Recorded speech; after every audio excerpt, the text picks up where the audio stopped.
warahmatullahi wabarakatuh. Bismillahirrahmanirrahim. Alhamdulillahi rabbil alamin. Wassalatu wassalamu ala asyrafil anbiya'i wal mursalin Sayyidina Muhammadin wa ala alihi wa sahbihi ajma'in. Alhamdulillah, pada pagi hari ini kita masih sempat uh, mengikuti perkuliahan. Tentunya kita bersyukur kepada Allah Subhanahu wa taala. Kemudian salawat dan salam kita kirimkan kepada baginda Rasulullah sallallahu alaihi wasallam. Allahumma shalli wa sallim wa barik alaihi. Baiklah, yang terhormat Al-Ustadz Dr. Muhammad Irham selaku dosen pengampu mata kuliah Mazahibut Tafsir wa Manahiju. Kemudian teman-teman sekalian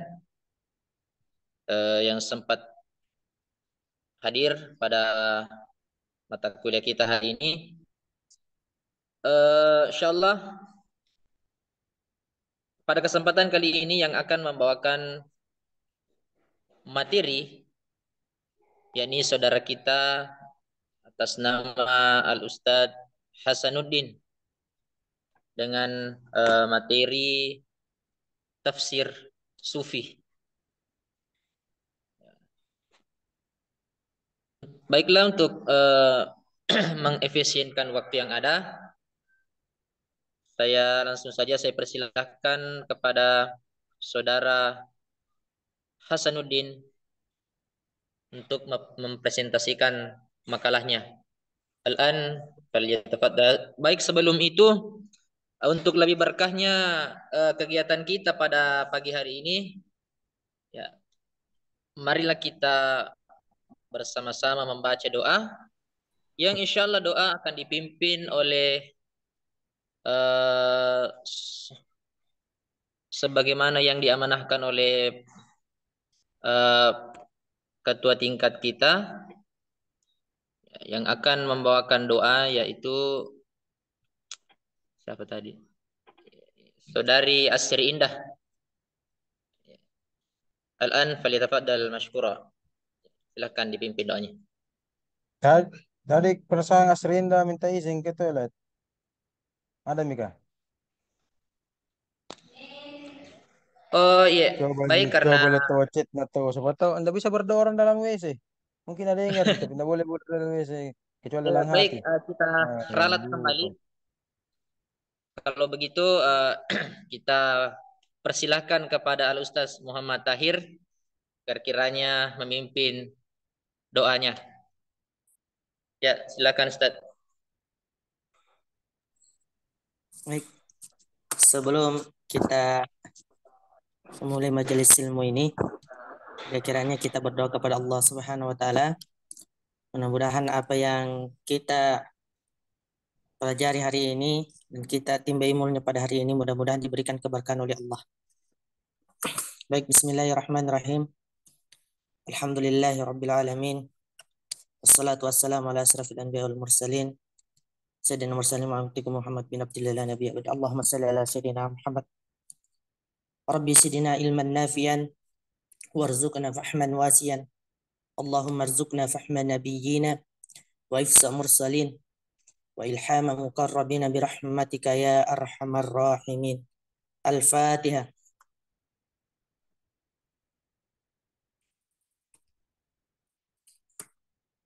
Allahumma salli ala sayyidina. Assalamualaikum warahmatullahi wabarakatuh. Assalamualaikum warahmatullahi wabarakatuh. Ya, itulah tadi pembacaan doa oleh Al-Ustaz Muhammad Tahir. Terima kasih banyak atas doanya.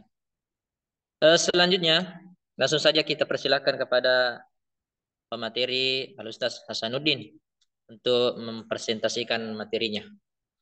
Ya, tafadhal.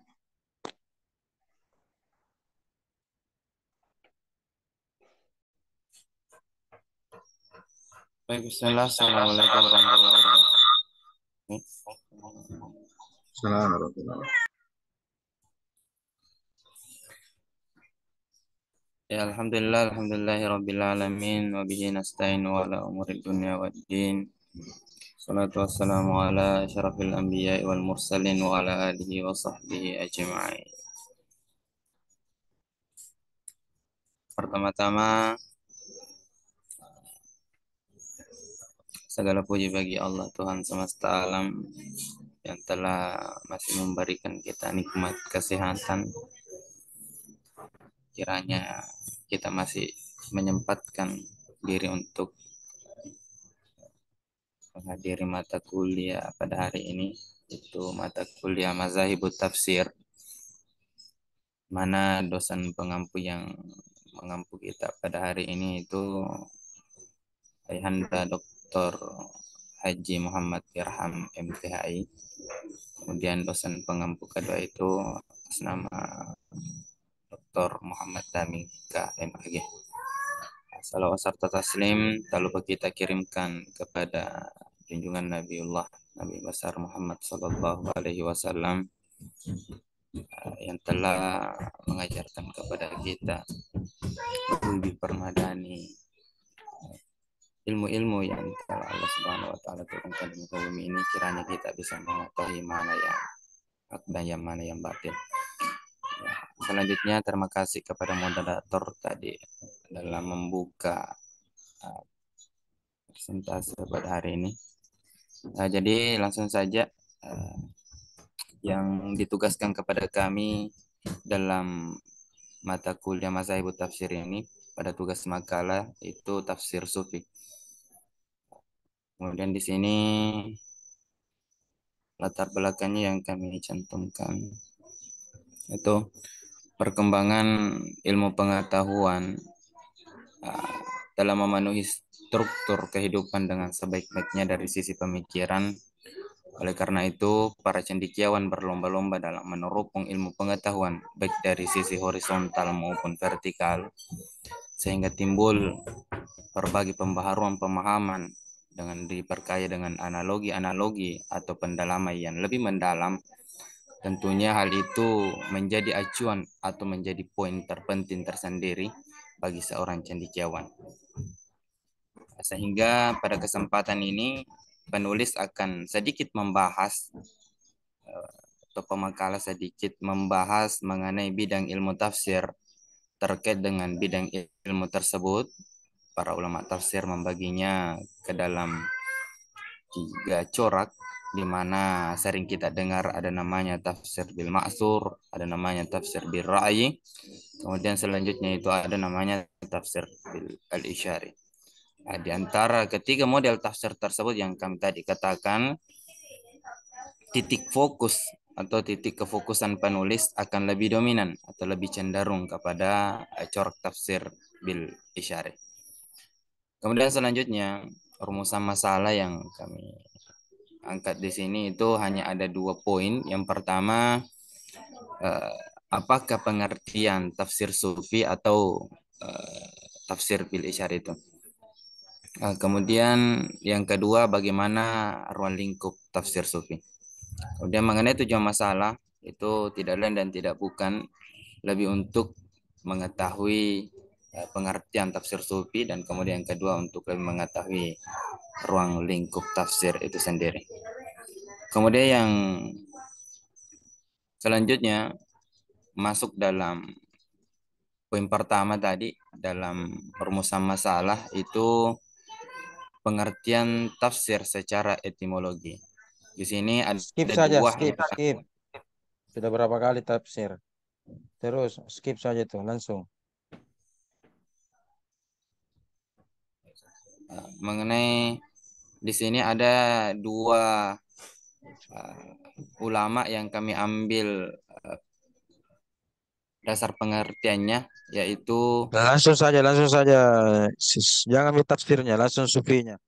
Langsung tafsir kemudian sufinya. selanjutnya Sufi atau tafsir mengenai sufinya. Lanjut. mengenai sufi atau sufisme, terkait dalam hal sufi atau dengan kata lain sesuatu yang bersifat atau bernuansa spiritual atau rohania.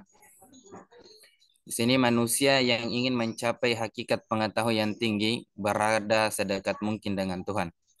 atau dengan kata lain menyucikan dan melepaskan jiwa dari kotoran-kotoran dari perbuatan yang tercela. Terkait mengenai Sufisme merupakan ajaran dan doktrin yang memberikan sebuah pemahaman yang ditunjukkan pada kesadaran yang mendalam akan Tuhan. Terkadang diidentikan dengan ihsan, yaitu merasa seakan-akan selalu diawasi oleh Tuhan. Kemudian yang selanjutnya, mengenai manifestasi ajaran maupun praktik sufi itu sendiri, sejarahnya yang panjang tidak dapat dipungkiri melahirkan beberapa model seni yang khas dan ragam, baik di lapangan seni maupun ilmu pengetahuan. Dampak yang dipengaruhi oleh sufi itu sangat kental, sehingga terkadang terpancar atau ada keistimewaan tersendiri atau keindahan dalam bentuk apapun, baik dari perkataan maupun perbuatan dari sufisme itu sendiri. Kemudian Jangan selanjutnya, dibaca ya, jangan dibaca ya. Dari tadi saya perhatikan beberapa slide ini dibaca, dipresentasikan. Ah, silakan. ya Ustaz. Kemudian yang selanjutnya mengenai paradigma tafsir sufi, di sini dimaksudkan itu atas dasar menjadi pedoman tafsir itu sendiri. Dan secara umumnya itu berupaya untuk menjelaskan sesuatu yang sumbernya dari sesuatu itu sendiri. Di antara paradigma, di antaranya itu ada dua. Yang pertama ada namanya paradigma inovatif, ataukah data yang dapat bersumber dari riwayat Nabi itu sendiri, sahabat, tabi'in maupun dari kalangan sahabat. Kemudian yang selanjutnya mengenai ada namanya paradigma intuitif. Di dalam paradigma intuitif ini, di mana tafsir sufi itu termasuk dalam kategori paradigma intuitif. Oleh karena mula-mula didasari bahwa dasarnya itu adalah Al-Quran dari segi pemaknaan.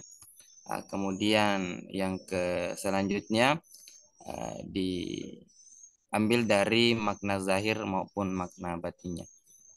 Kemudian yang selanjutnya mengenai kaidah-kaidah sufi, itu ada 4 yang kami cantumkan dari beberapa batasan atau persyaratan yang harus terpenuhi dalam diterimanya tafsir sufi itu sendiri. Yang pertama, tidak bertentangan dengan makna zahir. Kemudian yang kedua, tidak diperkenankan mengklaim bahwa hanya penafsiran ini yang benar, kemudian tafsir yang lainnya salah. Kemudian selanjutnya tidak bertentangan dengan syarah atau akal. Kemudian yang selanjutnya harus ada dukungan atau kesaksian yang menguatkan. Kemudian yang selanjutnya macam-macam tafsir sufi. Di sini ada 2 macam-macam tafsir sufi yang kami cantumkan. Yang pertama itu ada namanya tafsir sufi An-Nazari, atau merupakan penafsiran sufistik yang berlandaskan dari pandangan teori-teori filsafat ataukah dengan premis-premis dalam menusuri ayat-ayat Al-Quran itu sendiri. Kemudian yang kedua itu namanya tafsir sufi isyari. Nah, di sini terkategorikan sebagai salah satu tafsir Al-Quran dengan cara menakwilkan makna yang tidak nampak secara transparan karena adanya isyarat-isyarat yang tersembunyi di dalamnya. Kemudian yang selanjutnya mengenai tafsir sufi isyari ini, salah satu ulama yang dianggap cukup kompeten dalam menafsirkan ayat Al-Quran dengan memakai pendekatan sufi, tidak lain dan tidak bukan, yaitu Ibnu Arabi, atau yang diberi gelar dengan Syekh Al-Akbar. Tapi beberapa kemarin yang kami lihat baca dari U. Abdurrahman, semacam, kalau tidak salah itu jurnal yang kemarin baca itu, dia di situ cantumkan Ibnu Al-Arabi, padahal yang pencetus yang memakai lebih kental memakai tafsir sufi itu atau tafsir falsafah dengan menggabungkan corak filsafat juga itu Ibnu Arabi. Karena nama ini ada yang diberi nama Ibnu Arabi dan kemudian ada Ibnu Al-Arabi. Tapi di sini yang kami cantumkan itu Ibnu Arabi. Salah satu kitab yang dikarangnya itu khusus Al-Hikam. Di dalamnya itu terdapat banyak sekali kalimat-kalimat yang cukup rumit dipahami mengenai konteks zahir, melainkan juga membutuhkan penalaran secara batin. Kemudian kami ambil di sini satu saja contohnya, ayat di dalam Al-Quran yang ditafsirkan oleh Ibnu Arabi dalam Quran surah Hadid ayat 3 itu, A'udzubillahi minasyaitonirrajim. Bismillahirrahmanirrahim. Huwa awwal wa akhir wa zahir wal batin wa huwa bikulli syai'in alim.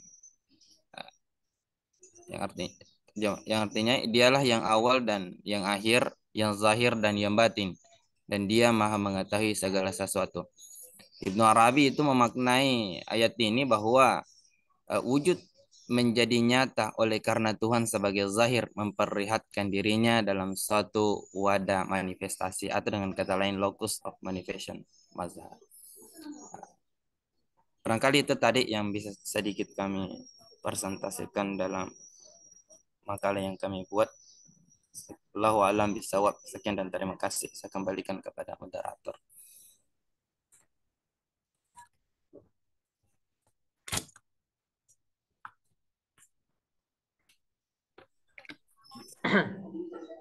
Ya, itulah tadi pemaparan materi oleh Al-Ustadz Hasanuddin.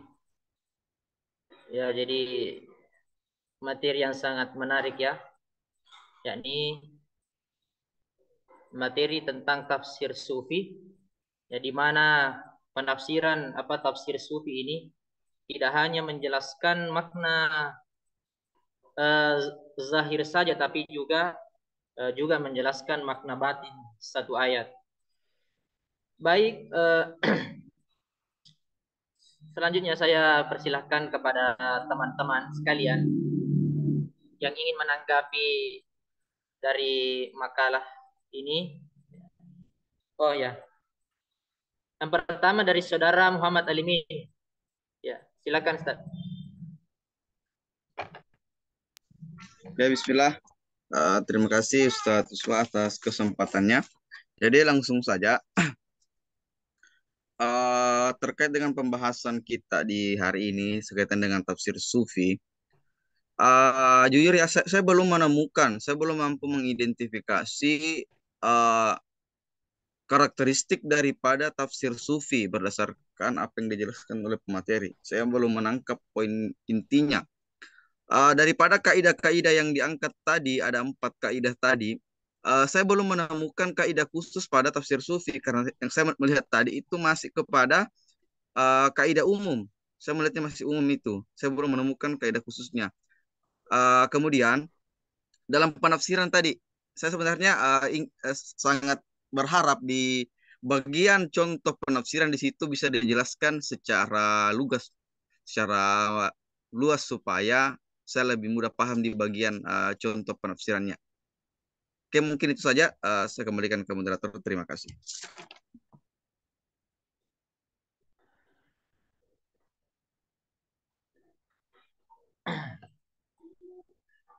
Oke.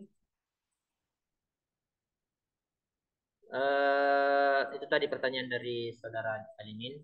Selanjutnya saya persilakan kepada teman-teman lagi. Siapa tahu yang masih ada yang ingin ditambahkan atau didiskusikan. Saya persilakan. Ya, saudara Arash, silakan. Oke, terima kasih banyak atas kesempatannya Pak Moderator. Di sini pertanyaan saya bahwa sistematika pembahasan dalam tafsir sufi itu bagaimana, dan apakah tafsir sufi itu menafsirkan keseluruhan ayat dari Al-Quran, atau hanya sebagian ayat Al-Quran saja yang mengandung makna-makna sufistik yang bisa ditafsirkan oleh tafsir sufi ini. Terima kasih banyak.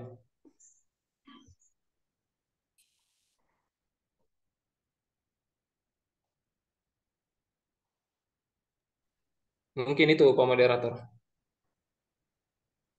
Oh iya, Terima kasih terima banyak. kasih banyak atas pertanyaannya. Eh, Oke, saya persilakan satu lagi. Oke, Saudari Lucy Seriani, silakan. Baik, terima kasih atas waktunya, moderator. Langsung saja, di sini saya ingin menanyakan terkait dari macam-macam tafsir sufi. Tadi ada ini yang tafsir sufi An-Nazari. Di sini saya belum paham apa sebenarnya maksudnya ini tafsir sufi An-Nazari. Saya sudah baca pengertiannya, tapi saya belum paham. Mungkin bisa pemateri menjelaskan lebih detail lagi. Terima kasih.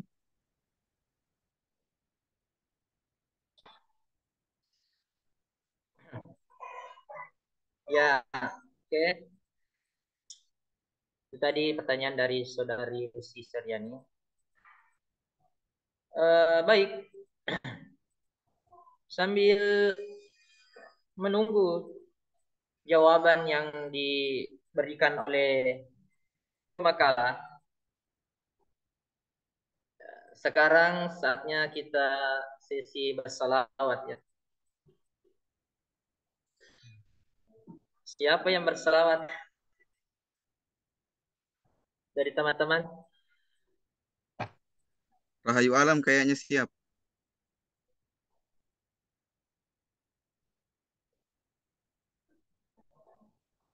Oh, Rahayu Alam ya. Dia mungkin ada hubungan keluarga dengan Anit dia itu. Nisa Sakbang. Ya, jadi mungkin bagus suaranya ini, Rahayu Alam. Ah, silakan.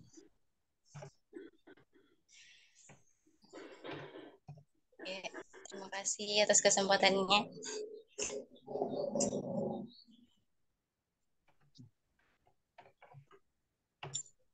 Habis tes, tidak bagus suara habis tes.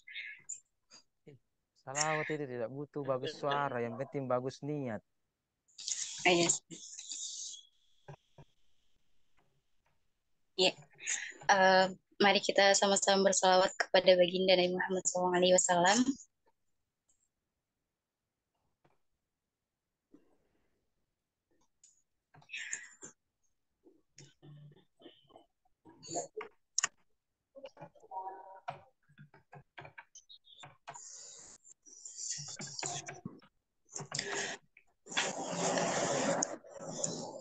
Salawat badan Ustaz.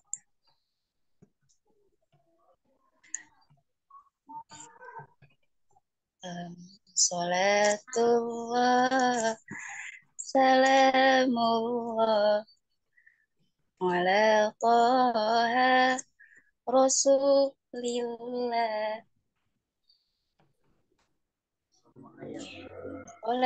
Salatullah, salamullah, ala yasin habibillah.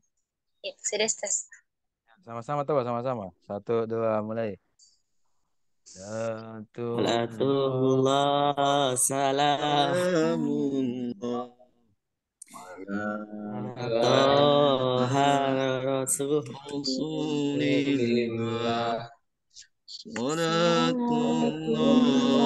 salamullah ala Yasin Yasin Habibillah.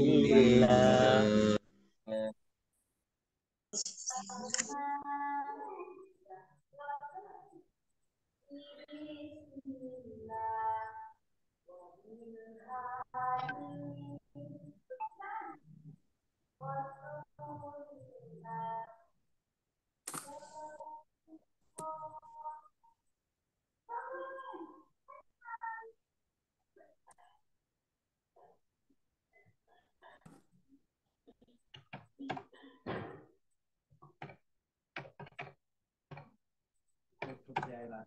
silakan.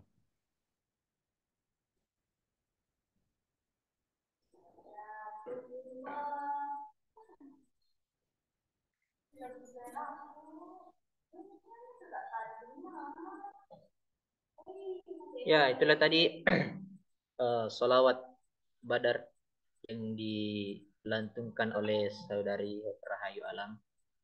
Semoga Allah Subhanahu wa taala memberikan kita syafaatnya. Amin ya rabbal alamin. Baik, selanjutnya ingin saya persilakan kepada saudara Pemakala untuk menjawab beberapa pertanyaan dari penanya. Ya. Wah, keluar nih songkoknya ini, wah. Sudah langsung ini tambah pintar ini, songkot tinggi ya ini. Ini Sokot Tandrea, namanya Sokat Tandrea. Iya. Silakan. Langsung tiba-tiba didatangi malaikat ini kalau begini, malaikat Jibril ini. Luar biasa songkoknya ini. Nah, silakan. Pasti ini. Nah, menarik ini. Nah, silakan. Ya baik, terima kasih atas salawat tadi yang diperdengarkan, yang dilantunkan oleh dari Rahayu Alam. Yang mengenai pertanyaan pertama dari Pak Kiti, Ustaz Alimin, karakteristik tafsir sufi itu sendiri. Di sini saya mengambil perspektif Al-Alusi ya. Cuma kemarin tidak saya cantumkan di karakteristiknya di makalah. Di sini Al-Alusi itu ada dua batasan atau karakteristik tafsir sufi itu. Yang pertama itu memahami ayat Al-Quran tidak hanya melalui pendekatan zahir saja, artinya dari segi teks saja, tapi ada pendalaman secara batin, baik dari sisi kontekstualnya maupun konseptualnya. Kemudian yang kedua, batasan yang kedua itu karakter yang kedua, itu tafsir sufi mengambil atau mengambil makna setiap ayat Al-Quran seringkali berdasar dari isyarat-isyarat atau intuisi. Itulah tadi yang kami kemukakan bahwa ada namanya tafsir bil isyari atau tafsir di mana lebih fokusnya memaknai Al-Quran dari isyarat-isyarat dari segi pemaknaan. Nah, kemudian yang selanjutnya mengenai yang tadi itu yang ayat surah Hadid ayat 3, wa awal wa zahir wal batin wa huwa bi kulli syai'in alim. Saya mengambil pandangan dari salah satu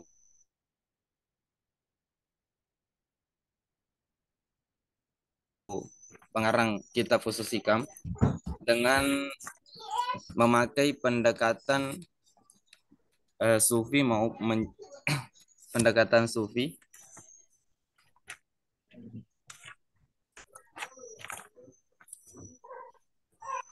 Bunyi ayatnya tadi itu A'udzubillahi minasyaitonirrajim. Huwa awwal wal akhir wal zahir wal batin wa huwa bikulli syai'in alim. Yang artinya dialah yang awal dan dia yang akhir, yang zahir dan yang batin, dan dia maha mengetahui segala sesuatu. Di sini ia terangkan bahwa hakikat wujud menjadi nyata oleh karena Tuhan sebagai zahir atau memperlihatkan dirinya dalam suatu wadah manifestasi yang tadi katakan itu locus of manifestation. Atau dengan kata lain bahwa Tuhan itu menciptakan alam semesta. Dengan alam ciptaan tersebut, Ibnu Arabi memaknai bahwa alam yang diciptakan atau alam semesta yang diciptakan oleh Tuhan itu sendiri termasuk kategori bahwa memiliki juga unsur ketuhanan di dalamnya, atau tidak lain dan tidak bukan wujud yang menjadi zahir atau wujud yang diperlihatkan oleh Tuhan itu sendiri. Saya kembalikan dulu kepada moderator.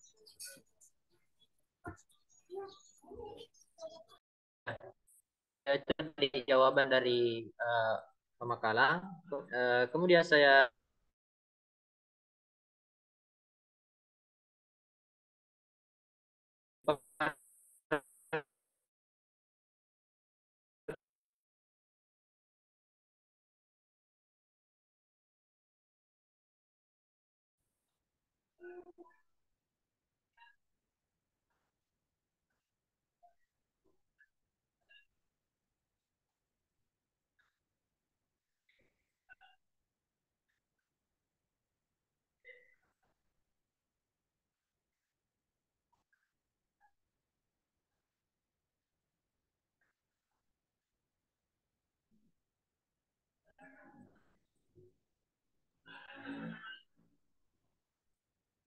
Apa? Mana suara?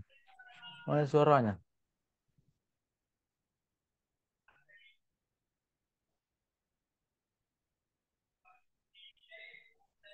Sisi tanggapan kah ini status gua? Iya, Oh iya, saya kembalikan kepada penanya. putus kita di kayaknya suara tak. Oke, Oh terima iya. kasih jawabannya Ustadz Hasan. Eh, Tadi dijelaskan ada dua karakteristiknya itu makna mendalam serta eh, melalui intuisi atau isyarat. Nah, dari contoh ayat yang diangkat tadi, eh, itu pemateri menjelaskannya dengan makna mendalam atau melalui isyaratnya. Mungkin bisa dijelaskan pemateri atau keduanya tadi sudah dijelaskan itu. Terima kasih. Ya baik, langsung Iya, saja saya jalan. tanggapi. Mengenai tadi yang saya jelaskan itu sudah mencakup dari keduanya, baik dari segi makna zahir, batin maupun dari segi pancarannya. Tapi yang intinya yang kami tadi utarakan itu, contoh misalnya tadi yang kami katakan huwa awwalu wal akhiru. Eh, di sini huwa awwalu maksudnya itu adalah Tuhan yang pertama. Artinya tidak ada yang mendahulunya. Kemudian wal akhiru, kemudian dia yang akhir. Artinya dia juga pula yang memiliki akhir. Kemudian yang zahir di sini yang dimaksudkan tadi itu dalam penjelasan Ibnu Arabi bahwa yang zahir itu artinya Tuhan itu memperlihatkan alam semesta sebagai eh, pancaran dari unsur batinnya. Pada hakikatnya itu Tuhan memiliki pancaran dari apa yang dia wujudkan dalam ciptaannya. Kemudian mengenai tentang keberadaannya yang awal dan akhir itu mampu memperlihatkan bahwa kekuasaan ada pada yang ia miliki. Yang lahir itu apa yang telah ditampakkan di alam semesta yang terlihat jelas secara transparan bahwa keagungannya di atas segala-galanya. Barangkali seperti itu yang bisa kami jelaskan sedikit.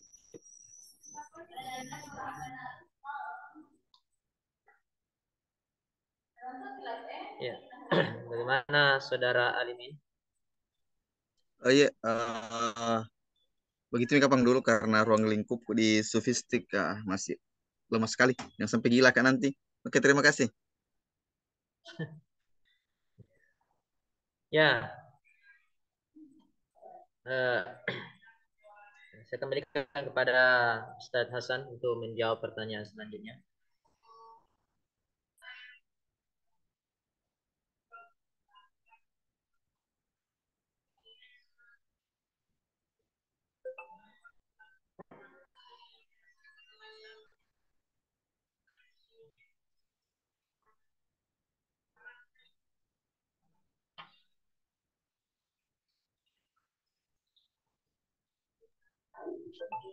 Suaranya Ustaz Hasan mungkin masih mood. Ya baik, kami melangkah kepada pertanyaan yang selanjutnya yang ditanyakan oleh Saudari Lucy Saryani mengenai tafsir sufi yang model An-Nazari. Di makalah itu sudah kami berikan pengertian itu tafsir sufi An-Nazari adalah sebuah penafsiran sufistik yang berdasarkan dari pandangan-pandangan teori-teori filsafat yang diambil, yang dibangun atas dasar premis-premis atau pendekatan ilmiah dalam upaya menelusuri makna Al-Quran yang dinilai masih memiliki nilai kebenaran yang subjektif maupun relatif. Kemudian tafsir model Sufi An-Nazari ini itu seringkali dilakukan oleh para ulama mufasir juga guna untuk mengungkapkan makna esoteris atau makna batin dalam menerangkan Al-Quran. Kemudian kan ada dua tafsir An-Nazari dan kemudian tafsir Sufi Isyari. Tetapi tafsir Sufi An-Nazari ini itu dipelopori oleh Az-Zahabi. Kemudian ada juga itu dalam peneropongannya Az-Zahabi memberikan contoh tafsir Sufi An-Nazari yang dipengaruhi oleh argumen-argumen filsafat di dalamnya. Salah satunya itu dalam Quran surah Maryam, bisa saudari lihat itu. Ayat 57 yang berbunyi,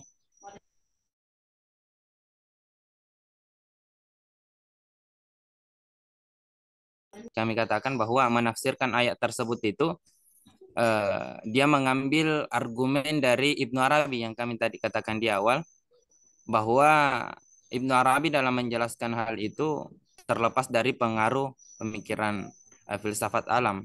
Terlihat dari dia menjelaskan bahwa makanan alien yang oleh Ibnu Arabi artikan sebagai antariksa atau sesuatu yang tidak tersentuh oleh alam itu sendiri. Ya, saya kembalikan kepada moderator. Ya, oke, itulah tadi jawaban atas pertanyaan dari Saudari Lucy. Selanjutnya saya persilakan kepada Saudari Lucy untuk memberikan tanggapannya.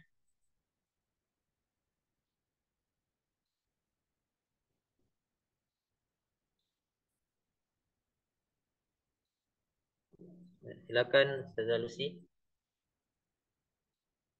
Baik, jadi tadi itu kan dikatakan ini berarti tafsir Sufi An-Nazari itu eh, penafsirannya itu diambil dari pandangan-pandangan teori saja, teori filsafat saja, seperti itu atau bagaimana? Oh, mengenai tadi itu asumsi atau argumen-argumen filsafat yang diambil atau teori filsafat yang diambil itu hanya sebagai penunjang. Tapi kalau misalkan saudari lebih mau untuk lebih mendalamnya, sebenarnya tafsir Sufi An-Nazari itu eh, lebih kental pembahasannya mengenai pembahasan tasawuf. Tapi untuk penunjangnya itu dia mengambilnya, Az-Zahabi tadi itu mengambilnya sebagai penunjang saja mengenai teori-teori filsafat itu sendiri. Barangkali seperti itu. Oh ya, terima kasih atas penjelasannya.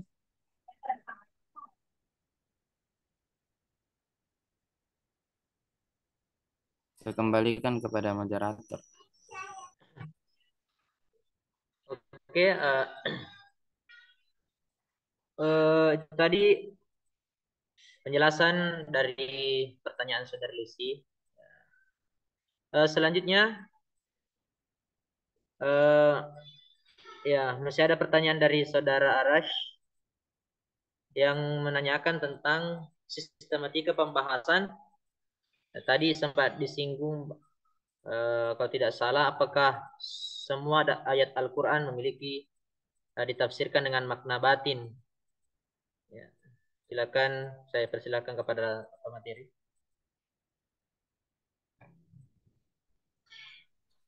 Ya, baik, pertanyaan dari saudara Aras itu mengenai tafsir Sufi itu sendiri, apakah menafsirkan ayat Al-Quran itu sendiri hanya melihat dari teks Al-Quran secara batin atau bagaimana?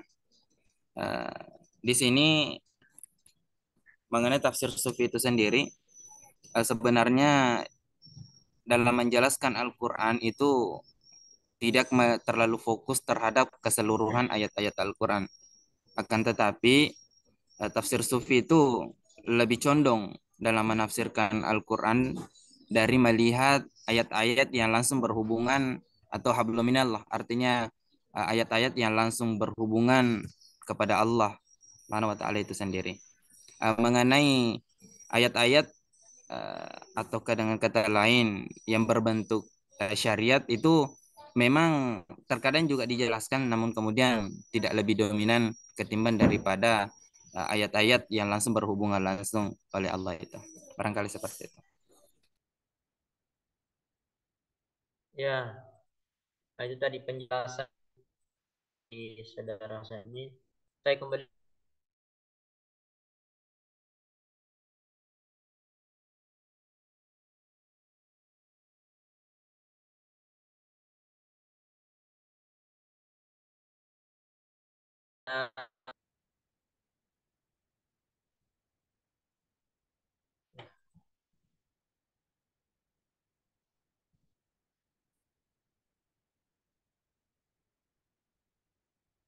Silakan Ustaz Arash.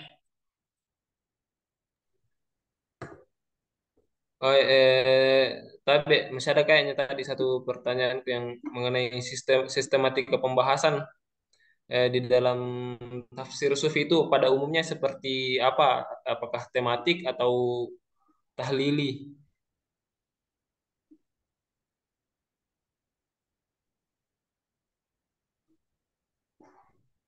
Seperti itu. Ya, ya, langsung saja kepada saudara Hasan.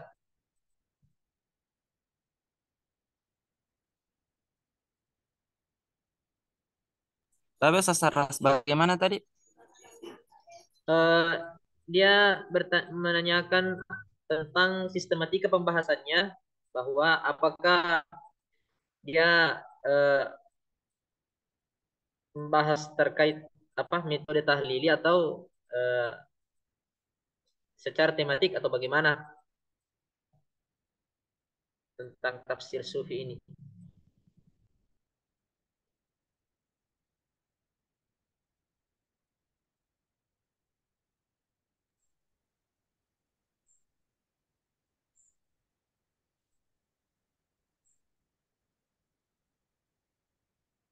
Baik, mengenai sistematikanya itu dalam penafsiran tasawuf ini itu memakai pendekatan tasawuf dan metodenya itu metode tematik yang dia pakai. Adapun cara-cara atau atau oh, pendekatan sufi itu yang pertama sistematikanya itu menentukan judul atau tema.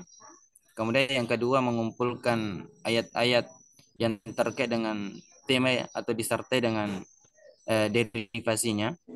Kemudian yang ketiga itu menyertakan munasabah dan asbabun nuzul. Kemudian yang keempat itu membuat konsep atau kategori yang sistematis terkait dengan tema terkait. Kemudian yang kelima tidak lupa merujuk dan menyertakan pendapat para tokoh tasawuf terhadap tema terkait. Kemudian yang selanjutnya itu mengenai kesimpulan. Tapi dari keenam metode ini itu tidak boleh lepas dari beberapa tadi yang kami utarakan syarat-syarat yang tadi kami sudah cantumkan di PowerPoint. Artinya kan ada 4 syarat tadi di situ. Antara lainnya itu tidak boleh mengklaim bahwa satu-satunya penafsiran hanya penafsir sufi yang benar. Kemudian yang tidak bertentangan dengan cara atau akal. Kemudian harus memang didukung oleh kesaksian cara yang menguatkannya. Barangkali seperti itu.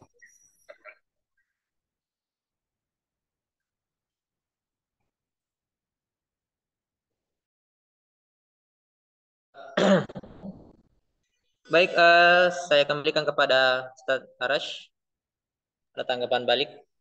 Ya, saya rasa cukup, Ustaz. Terima kasih banyak.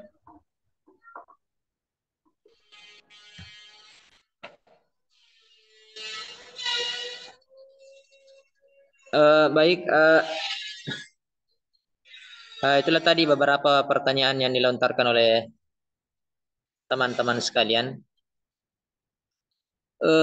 Oke, terakhir saya buka lagi satu pertanyaan lagi pada teman-teman yang ingin memberikan pertanyaan atau ada yang memberikan tanggapannya, silahkan.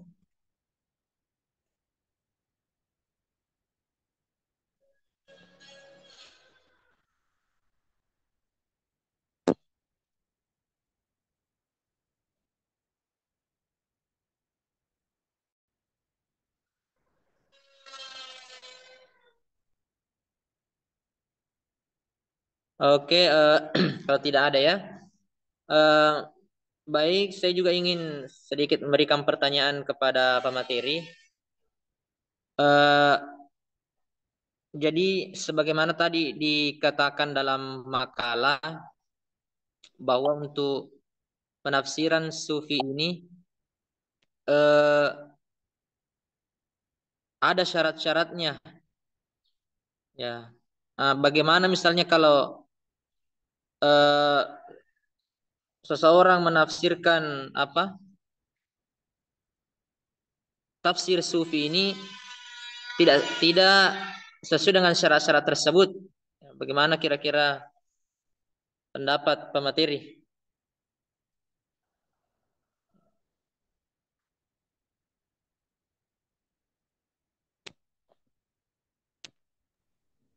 Ya baik, pertanyaan dari eh, Pak moderator, bagaimana sekiranya jika seseorang menafsirkan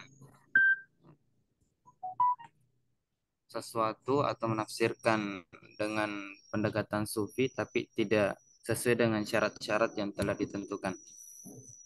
Mengenai hal itu yang kami bisa terangkan di sini, lagi-lagi saya kembali kepada asumsi yang diberikan oleh di makalah tadi saya cantumkan.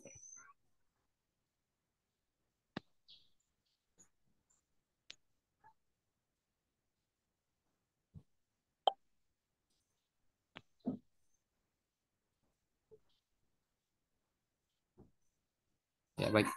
Mengenai hal itu, sepanjang perjalanan sejarah dalam dunia penafsiran tafsir sufi, kemudian mengenai hal-hal yang berkembang terkait dengannya, baik dari segi metode maupun coraknya itu sendiri, bahwa jika dalam menafsirkan sufi itu atau menafsirkan dengan memakai pendekatan sufi, tafsir sufi, batasan batasan atau persyaratan yang harus memang dipenuhi agar kiranya terkategorikan atau diterimanya sebagai tafsir sufi itu memang harus tidak boleh bertentangan dengan makna zahir yang tersusun dari kalimat Al-Quran itu sendiri. Kemudian memang yang kedua tidak diperkenankan, tadi lagi-lagi saya katakan bahwa tidak boleh mengklaim bahwa penafsiran ini lepas dari artinya kolidor. Bisa dikatakan bahwa hanya mengklaim bahwa penafsiran ini hanya ini yang benar. Kemudian memang tidak bertentangan dengan syarah dan akal. Kemudian harus didukung memang oleh kesaksian. Ketika misalkan salah satu di antara keempat ini itu tidak dipenuhi ataukah bahkan dilanggar, saya rasa jika kita kembali kepada pengertiannya mengenai batasan atau persyaratan agar diterimanya tafsir sufi, saya rasa masih belum terpenuhi syaratnya diterimanya sebagai tafsir sufi itu sendiri. Barangkali itu yang bisa kami terangkan sedikit. Saya kembalikan kepada Pak Moderator. Oh iya, ya terima kasih. Jadi ya, harus terpenuhi semua syarat-syarat tersebut untuk bisa dikatakan sebagai tafsir sufi. Ya. Ya. Sebenarnya masih banyak pernah baca juga syarat-syaratnya, tapi yang paling umum dari keempat itulah yang paling umum yang kami tahu, yang kami cantumkan juga di makalah. Oh iya, iya. Oke. Baik. Karena pertanyaan sudah dijawab semua oleh pemateri.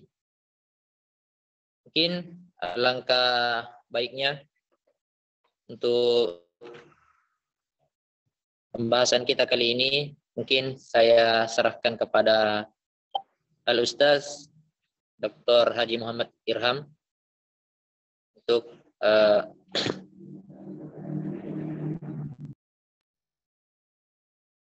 memberikan penjelasan lebih lanjut. Saya persilakan kepada Ustaz.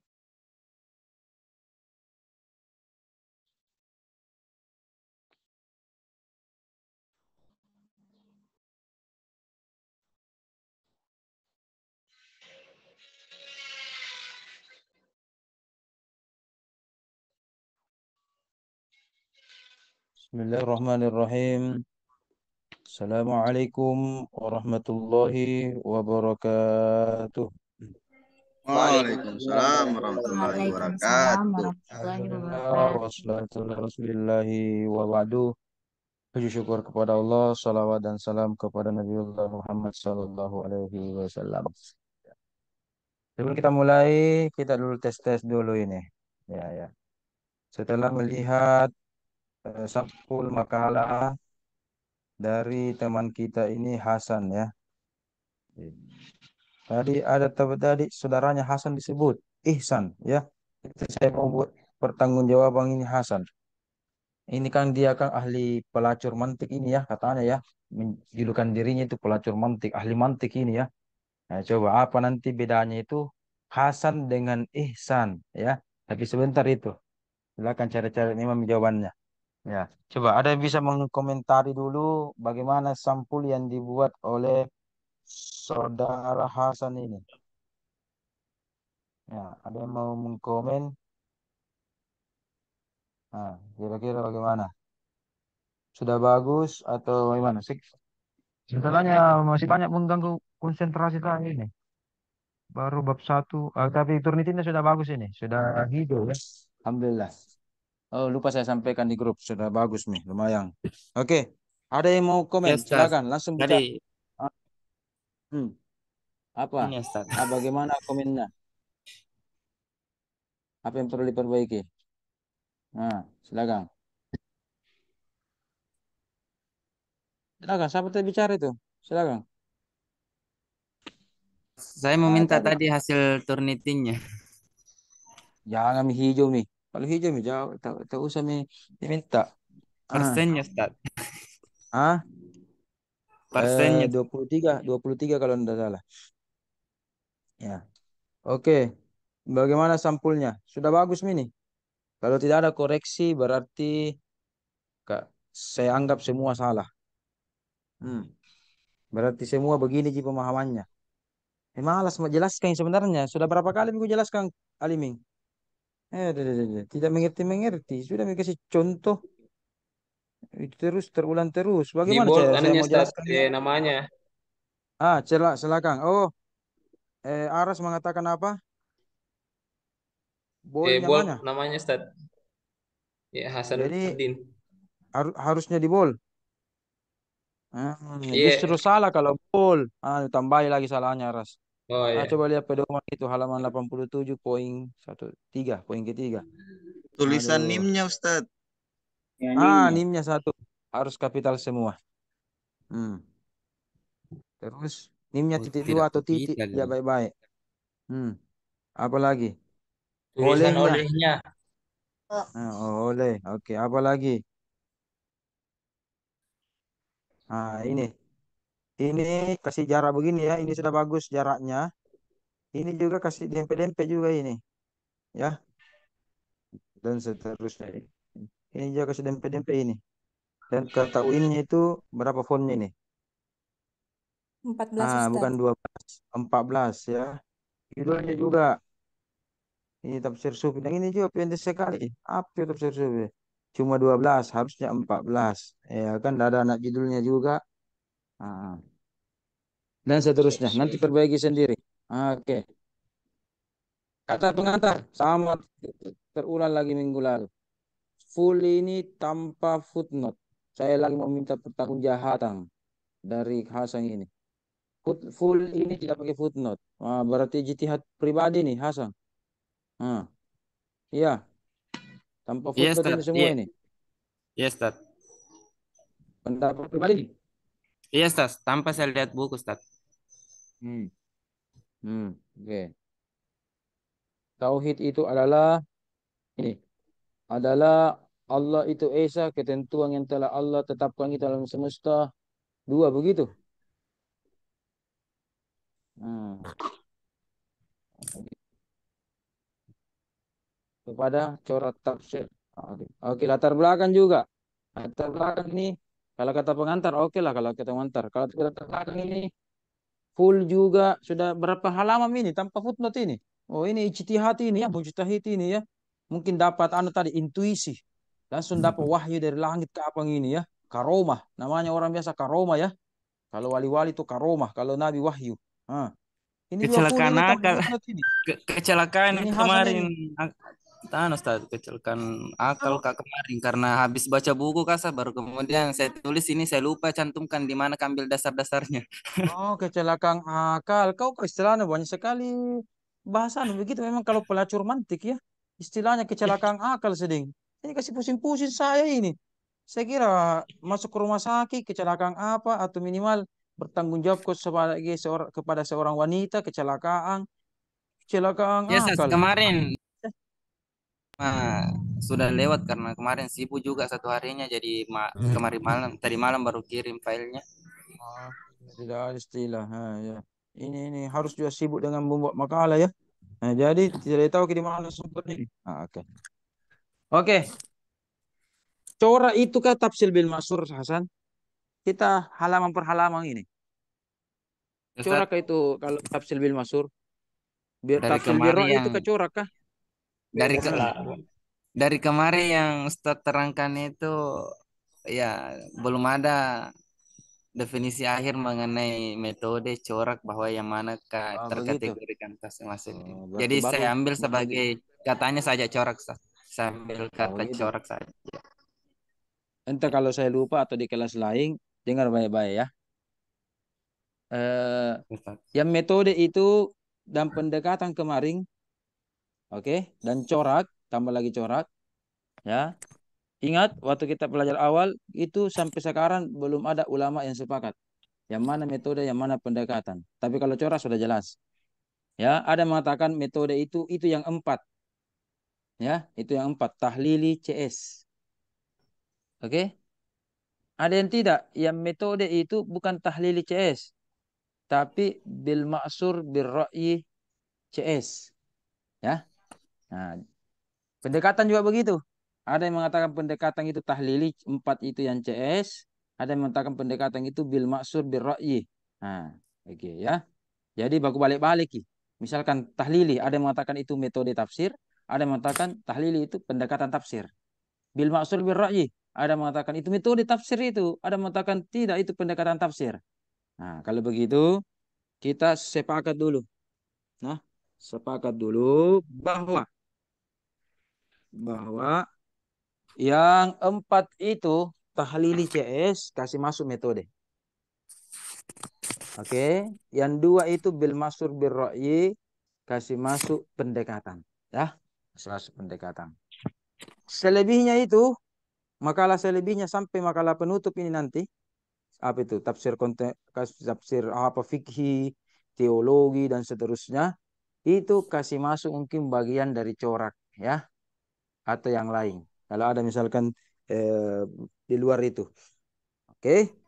Kalau begitu, tafsir sufi bagian daripada corak. Nah, catat baik-baik. Oke. Atau warna. Betul, ada juga mengatakan tiga itu pendekatannya. Ini yang dikatakan ini pemakalah. Bil masur, bil ra'yi, bil isyarah. Bil isyarih ya. Nah, kalau menggunakan bi, itu kasih kasih kita kompak itu, kita sepakat itu dengan pendekatan. Ya, bi. Jadi nanti kalau Hasan ditanya apa bedanya tafsir bil isyari dengan tafsir sufi, kalau tafsir sufi atau at-tafsir as-sufiyu, ya, at-tafsiru as-sufiyu itu nuansa coraknya dilihat. Oke.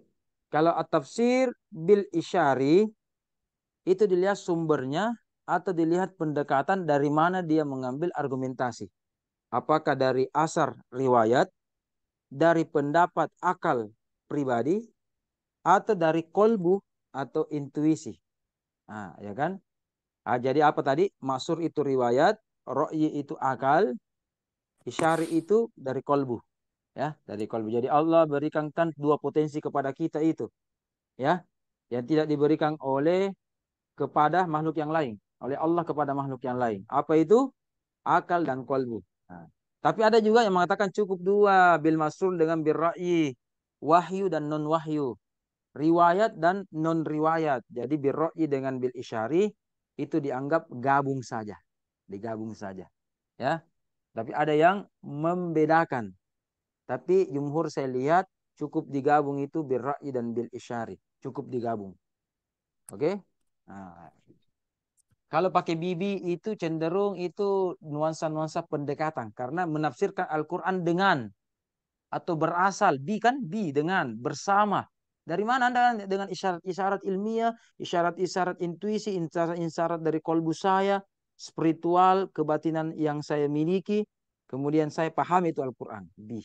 Tapi kalau tafsir as-sufi itu dari keilmuannya. Tafsir fikhi, ilmu fikih kan? Keilmuan fikhi, corak fikhi, tafsir teologi, ilmu kalam dari ilmu ke alam, tafsir ilmi dari hal-hal yang bersifat ilmiah atau saintek dan seterusnya. Itu nuansa coraknya ya. Jadi saat ini kita sepakati dulu. Nah, oke. Jadi tafsir as-sufi. Nah, coba lihat. Ruang lingkup Anda, ruang lingkup rumusan Anda. Ingat, judul yang bagus itu tiga. Onto, epis, dan aksio. Ruang lingkup dan pengertian itu Hasan sama-sama onto. Pengertian kita tunjuk ruang lingkup kurang lebih onto semua itu beda-beda tipis. Beti ya. Jadi ada pengertian. Jangan jawab apa pakai apakah. Apakah itu sudah S2. S1 lagi tidak boleh apakah. Apalagi S2 jangan. Bagaimana? Iya kan? Bagaimana pengertian tafsir. Termasuk kalau kita bilang bagaimana pengertian tafsir sufi, termasuk di dalamnya etimologi, termasuk di dalamnya terminologi, termasuk di dalamnya ruang lingkup atau batasan, termasuk di dalamnya penjelasan definisi. Nah, kurang lebih itu tentang ontologi. Kalau tentang epistemologi bisa Anda bilang bagaimana wujud itu tafsir sufi dalam metodologi penelitian tafsir, ya kan? Dalam manahijul mufassirin, bagaimana tafsir sufi dalam manahijul mufassirin. Ah, ya kan? Oh, itu bagaimana wujudnya? Bagaimana wujudnya? Wah, mungkin situ ada, tadi ada macam-macamnya. Boleh. Kemudian setiap macamnya ini kasihkan kategori kita tafsirnya apa. Dikarang oleh siapa, tahun berapa, berapa jilid dan sebagainya. Ada tadi apalagi ciri-ciri tafsir sufi? Boleh, ciri-ciri yang diterima. Oke. Dan yang paling utama ini indikator sebuah tafsir dikatakan tafsir sufi. Apa? Nah, itu kan? Nah, itu termasuk dari wujudnya semua, bentuknya, indikatornya, contoh-contohnya, ya, dan seterusnya. Alimin izin ke WC. Hai. Oke, lanjut. Kemudian tambah lagi satu, yaitu aksiologinya. Apakah urgensi mempelajari tafsir sufi? Jadi saya minta kurang lebih semua makalah setelah ini, ya, nuansa begitu semua, ya, kasih nuansa begitu semua, ya. Bagaimana pengertian tafsir sufi sebagai metode penelitian, sebagai sebagai apa? Metode penelitian tafsir atau manhajul mufassirin atau tanpa itu saja tak usah bilang sebagai. Nah, kemudian bagaimana wujud tafsir sufi, ya, oke. Kemudian bagaimana urgensi tafsir sufi. Sudah itu. Pengertian, wujud, urgensi. Wujudnya itu banyak. Mau bentuk-bentuknya atau ganti bentuk dengan wujud, boleh. Atau ganti dengan indikator, boleh. Yang penting nuansa epistemologi lah. Sesuai dengan kemampuan Anda. Ya, mainkan itu. Nah, ini kalau pengertian dengan ruang lingkup ini sama dengan gini. Coba kita lihat apa itu dibahas ruang lingkup. Apa dibahas ruang lingkup? Ruang lingkup, paradigma, sufi. Tafsir sufi yang dimaksud adalah dasar yang menjadi. Berarti sama di pengertian yang ini. Ya kan? Satu. Apalagi kaidah. Ini bagus tidak? Berarti syarat-syarat. Oke. Oke, ini kalau ini bagus ini. Ini sudah menjadi epistemologi nih. Ini epistemologi nih. Kalau ini tadi yang pertama paradigma itu masih onto. Ini kira-kira. Itu pun tidak ada penjelasannya ya. Wah, tidak ada penjelasannya ini. Harus tambah-tambah sama lu. Harus ada analisis ini. Ada kritik, saran, analisis, minimal komen, respon ini. Iya kan? Jangan ambil serta-merta. Minimal apa itu dimaksud dengan zohir, tidak zohir, apa bertentangan dan syarat. Ini tadi yang kurang. Harus ada contohnya dan membuktikan Contoh yang Anda berikan itu 4 checklist ini semuanya ada. Ya, tafsirnya tadi Ibnu Arawi betul-betul 4 checklistnya ini tidak bertentangan dengan makna zohir. Ya kah Hasan?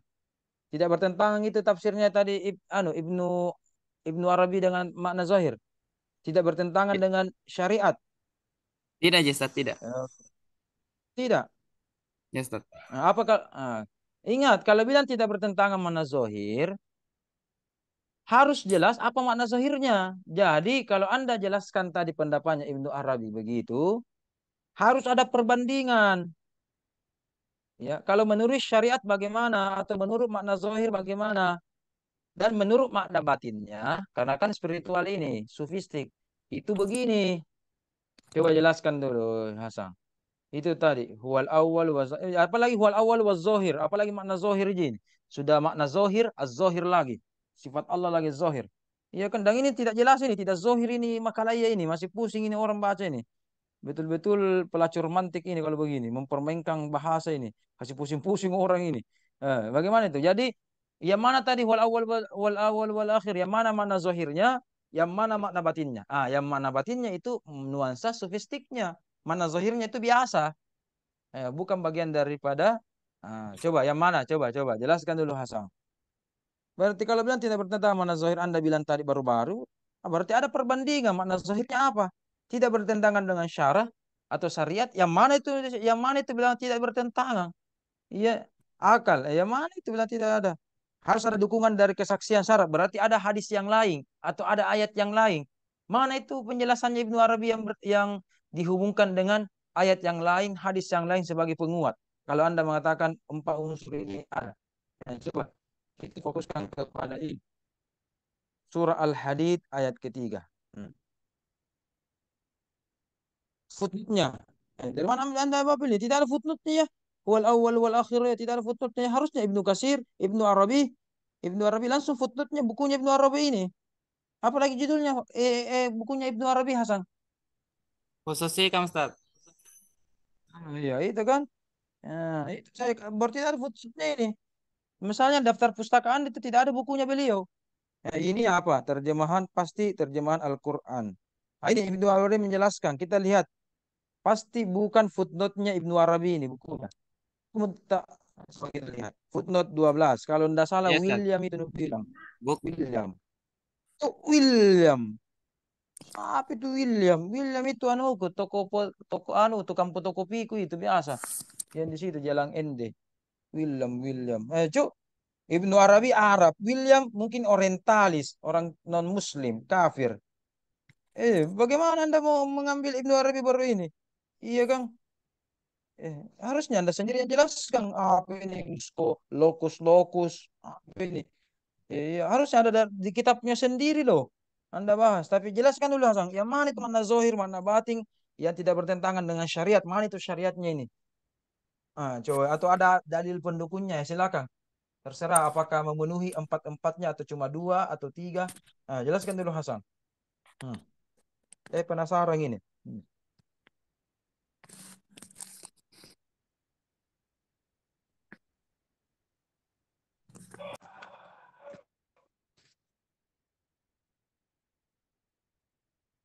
Mana Hasan?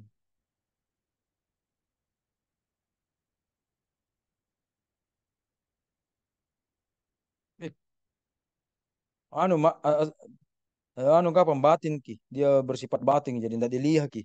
Dicari ki juga di Zoom tidak ada, memang zohir batin memang jadi dia bertajalli dia ini luar biasa ini mempraktekkan, kemudian pas muncul wah alhamdulillah saya sudah datang, saya sudah zohir. Tadi saya tidak nampak di Zoom, tidak zohir kak batin kak, sekarang join mak di Zoom zahir mak ustaz. Jangan begitu Nabi bilang sebentar ini mana itu iya iya iya sang pelacur mantik. Waduh, bahaya apa bahasa? Pusing-pusing saya ini. Nama WA-nya juga cantik sekali. Ada Miss Hasan tahu ah. Ya, ada nih. Ya, ya. Ya Ustaz, ada Mas. Bagaimana? Dari mana? Tadi kuliah tidak ada, tidak zohir nampak. Anda saya lihat ini. Sekarang sudah zohir, Mati iya kan? jaringannya, Ustaz. Mati. Oh jaringan. Oke, sekarang berarti sekarang itu Hasan zohir atau batinnya seseorang tergantung jaringan ya. Iya iya iya iya. Ya. Itu Tergantung dari makna koneksinya, kontemporer. Ustaz. Oh iya iya iya iya iya. Iya. Oke oke oke. Oh, oke oke. Kalau misal Berarti tidak kalau di koneksi Zoom sama itu Tuhan makna berarti zohir. ai diragukan lagi. Iya iya iya. Oke, kalau di Zoom itu makna zohirnya itu kalau join. Kalau tidak tidak datang berarti makna zohirnya batin. Itu tidak ada jaringan. Oh iya iya iya. Iya. Ada lagi ilmu baru ini. Nah, oke, lanjut. Nah, silakan. Mau dijelaskan atau pas atau 50-50 atau call a friend? Nah, Apanya, silakan. Ustaz? Mau tirai, mau tirai pertama atau tirai kedua atau yang ada di kantong saya? Deal or no deal? Apanya, Ah, Ustaz? silakan. Apanya mau dijelaskan? Apa? Apanya Apa mau apa? dijelaskan? Itu penjelasannya Ibnu Arabi ini, Kak. Apakah sudah sesuai dengan 4 unsur itu? Syarat tafsir sufi itu 4 unsur kan? Tidak Ya, bertentangan Ustaz. dengan zohir, tidak bertentangan dengan syara, akal, iya kan? Ada dalil penguat. Kira-kira yang menjelaskan ini, Ibnu Arabi menjelaskan bahwa wujud menjadi nyata oleh karena Tuhan sebagai yang zohir, memperlihatkan dirinya, memperlihatkan dirinya, ya kan? Nah, itu dan seterusnya. Kira-kira Oh, ada saya tidak? ambil lagi, Ustaz, dari anunya yang Wahdalu aja, Ustaz. Mana itu bukunya? Wadah wujud yang mana? Yang Yang konsep mana? Wahdatul Sudah Wujud dibaca ke yang bukunya? dipelopori Sudah sama mungkin Ibnu dibaca Arabi. itu wadah. Wadah mana? Ini wadah atau wahdah ini? Wadah. Wadah. Wadah tempat, Ustaz. Tempat. Wa- Wadah Wadahnya. manifestasi. Bukan wahdah. Bukan wahdah ya. Bukan Bukan, wihda Ustaz. juga. Bukan, Ustaz. Bu, bu, bu, bu. Jadi apa maksudnya ini? Yang mana itu makna zohirnya, yang mana makna batinnya? Yang anda, yang ini wadah manifestasi itu ini sudah makna batin atau masih makna zohir? Ini wadah Anunya, Ustaz, manifestasi. kalau dari secara hakikatnya, Ustaz, itu yang saya bisa uh, jelaskan sedikit, bahwa Tuhan itu memiliki pancaran dari apa yang Dia wujudkan dalam ciptaannya. Oke, ya oke. Maksudnya, ya, Pancaran dari ciptaannya. Itu makna zohir pancar, atau makna batin? pancar yang pancaran dari apa yang Dia wujudkan itu, Ustaz, artinya Oh, hal yang diwujudkan itu dan tercipta sebagai ciptaannya itu makna zahirnya, oke, Ustaz. stop. Itu makna Ya, zohir. ya, Ustaz. Oke, kalau makna batinnya? Kalau makna batinnya itu, Ustaz,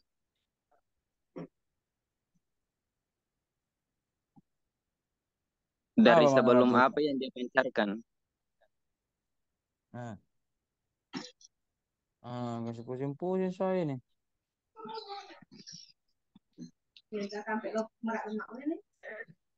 Anu ya, seperti bahasanya Alimin mungkin masih pusing-pusing ini. Alimin juga. Jangan-jangan tadi penjelasan saya tidak dengar Alimin di WC Ki. Ah, tambah pusing gitu. Nah, sekarang kalau begitu kita lihat bedeng. Kita uji. Ada namanya uji validitas. Ya, makna makna zahir ya. Jangan kontestasi. Nanti lama lagi. Makna batin. Oke. Surah Al-Hadid tadi ya. Oke. Apa tadi mana zahirnya? Saya tulis. Baru kita bandingkan. Hmm. Apa tadi? Saya akan tulis Hasanuddin. Mana zahirnya? Hmm. Apa tadi dibilang? Apa tadi dibilang? Mana zahirnya? Apa yang nampak dari apa yang diciptakan, Ustaz? Hmm. Apa yang nampak? Ya, kita akan lihat. Saya tulis dulu. Apa yang nampak? Terus Dari yang diciptakannya, Ustaz. Dari apa yang diciptakan. dari apa yang diciptakannya. Terus terus apa lagi?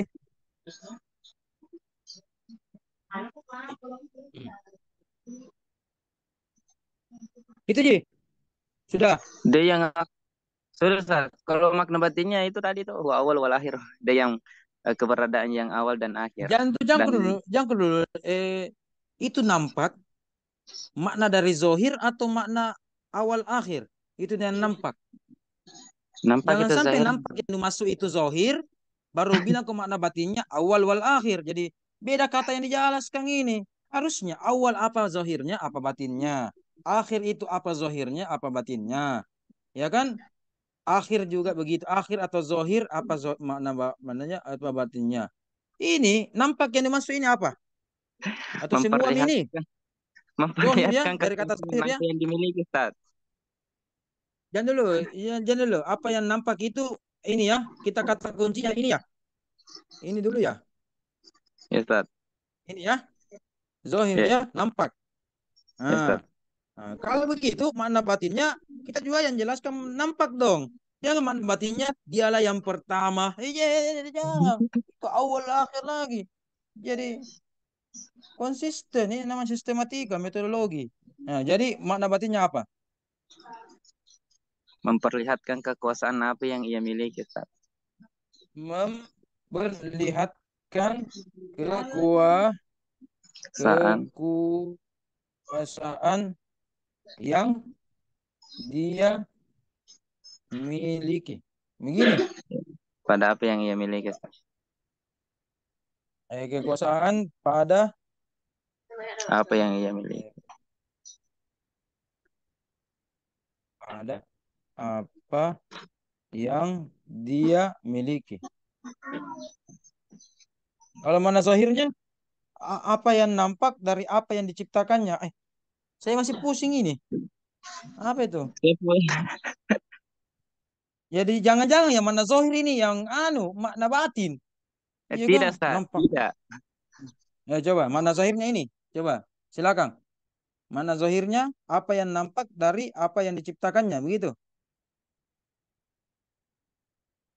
Ini masalahnya dua kali kata-kata apa ini? Apa yang pertama apa? Kalau apang, ku tahu biar dua ku makan ji. Kalau apa dua? Apa? Apa yang nampak dari apa yang diciptakan? Wih, ini betul-betul ini pelacur mantik memang ini. Ahli mantik memang ini. Jadi bahasanya kasih pusing-pusing. Cocok ini. Coba lihat di layar. Cocok itu. Mana zahir dan mana batinnya menurut Anda? Cocok nih. Iya, kalau saya begitu. Coba Bang, apa bedanya itu? Apa bedanya? Makna batin memperlihatkan kekuasaan. Mana aspek batinnya itu memperlihatkan kekuasaan pada apa? Kembali Jadi kembali kepada huwa awal wal akhir, Ustaz. Dia yang awal dan yang akhir, yaitu Tuhan. tambah-tambahi awal akhir tambah pusing kok. Ini memperlihatkan itu. Saya tanya lagi. Yang mana Ibnu Arabi? Ini ya, Ibnu Arabi itu memfokuskan makna batin, begitu? Hasanuddin ini ya, Ibnu Arabi ini. Iya, Ustaz. Nah, kalau begitu pendapatnya siapa ini? Yang bilang pendapat zahirnya begini. Ulama tafsir atau ulama yang bukan sufistik itu di mana Anda ambil? Kalau begini penjelasan. Sambil Tafsir dari apa? Tafsir apa? di Abu Dinatas yang bukunya Akhlak Tasawuf.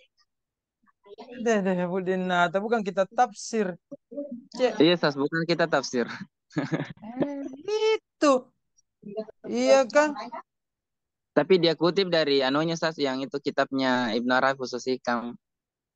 Oh berarti kalau ngutip lagi Al-Hikam berarti jangan-jangan batin juga ini. Iya kan?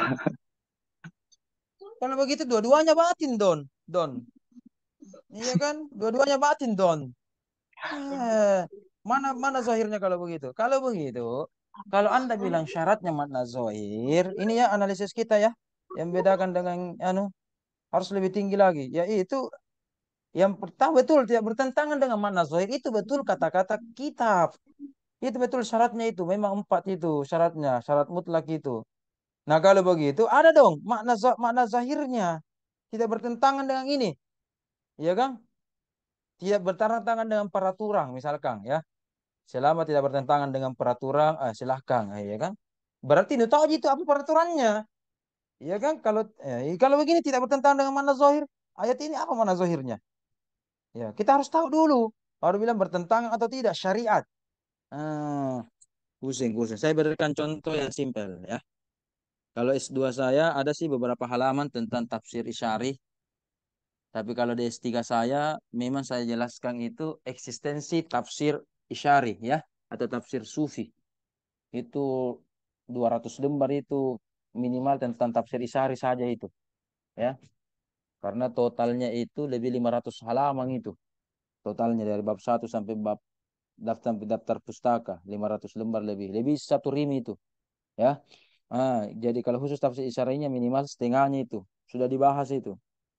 Nah, jadi ya, jangan main-main kalau tafsir sufi. Makanya kalau ada di S1 sampai bahkan S3, kalau ada tentang tafsir-tafsir sufi itu, kemungkinan saya bimbing atau saya uji. Ya, Ah, karena memang saya sedikit itu tentang tafsir sufi. Hmm. Oke, kita lanjut. Hmm. Apalagi juga saya praktisi ya. Saya praktisi. Alhamdulillah sekarang sudah memilih berapa mitra tarekatku itu? Tiga nih. Saya sebagai pengamal tarekat dengan tiga tarekat. Ya, tarekat Muktabarah. Yang ada apa namanya? Sanatnya itu.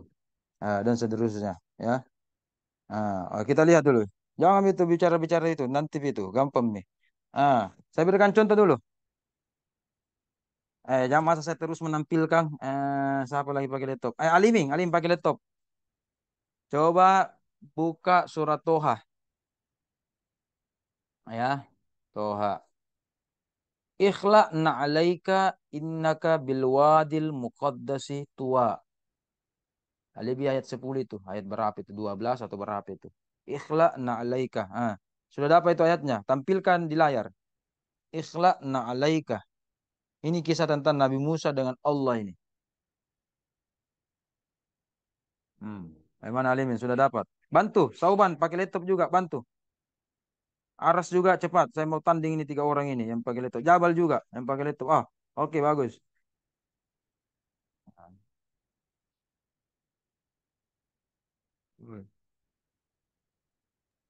Tapi Ustaz, Halo, surah apa tadi? dingi.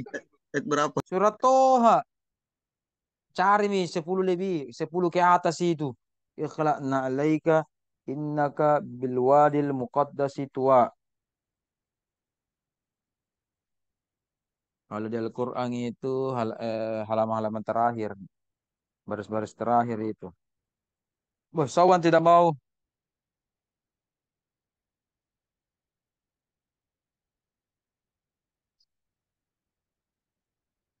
Ayat 12 kan? Bilang. Ah,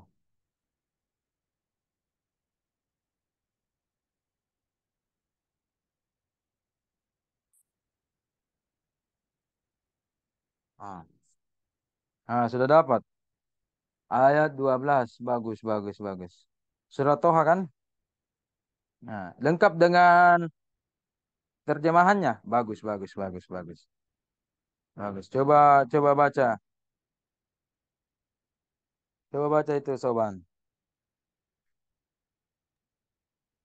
Inni ana rabbuka fakhla'na 'alaik innaka bilwadil muqaddasi tuwa. Sesungguhnya Aku adalah Tuhanmu, maka lepaskanlah kedua terompahmu, karena sesungguhnya engkau berada di lembah yang suci. Tua. ya, tua ya, Bukir Tursina ya. Tua itu nama kota. Oke, makanya T besar. Entah aja Sobang, apa artinya terompah? Atau bukan itu terompet, lain tuh terompet. Terompah. Bukan juga terong. Bukan juga. Bukan. Apa Sobang? Entah aja terompah. Ini orang Bima ini, nggak tahu kita rompah. Bawang putih jika apa nggak tahu, bawang merah. Yang mana Sobang? Lapik Apa itu terong? kaki yang dibuat dari kulit. Apa? Apa? Alas kaki yang dibuat dari kulit. Baru-baru lihat Google itu begitu. Di KBBI, Eh, Ustaz. iya, iya, iya, iya, iya. Oke, jadi mi Google, Google online. Nah, itu. Lama sekali. Kata sengananya saya sendal. Ini semua ada bahasa yang simpel. Iya, Kang. Sendal. Iya. Susah sekali. Terminologi. Alas kaki yang terbuat dari iya iya itu kalau KBBI. Eh, itu nama- sendal. Buka sendalnya. Ah iya ya oke. Itu ya. Ah, sekarang copy paste ini di Word. Ya, silakan di Word copy paste. Baru kita lihat makna zohir, makna batinnya.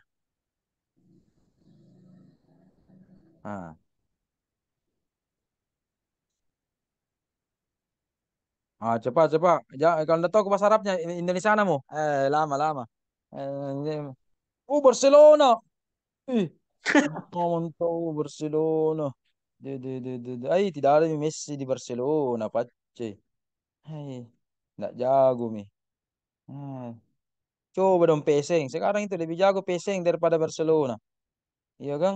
Tapi jangan baku lawang nih. Kenapa lebih jago? peseng juara satu. Barcelona juara berapa sekarang Sobang? Barcelona. Hai. Urutan satu juga, Ustaz. Baik. Kalau Real kah juara peringkat pertama? Barcelona, Ustaz. Hmm. Beda 14 Barcelona kah? poin. Iya, beda 14 poin Real. Oh, Barcelona mi Bahkan peringkat pertama dikalahin sama sekarang. Atletico juga. Urutan Oh, ketiga ke begitu. Real. Nasem Ustaz Barcelona. Barcelona. Oh, Barcelona. Nasam mi. Banyak fan Barca di sini, Ustaz. Barcelona. Oh, iya, iya, iya, iya. Argentina. Saya itu besar di anu, klub Barca. Tapi bukan Barcelonanya Barca. Kalau di Makassar itu ada namanya klub amatir Barca.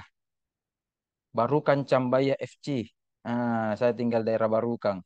Ada itu. Bahkan biasa itu PSM suka uji coba dengan dia. Mana bilang mas sekali Barca. Ah, halo, nah.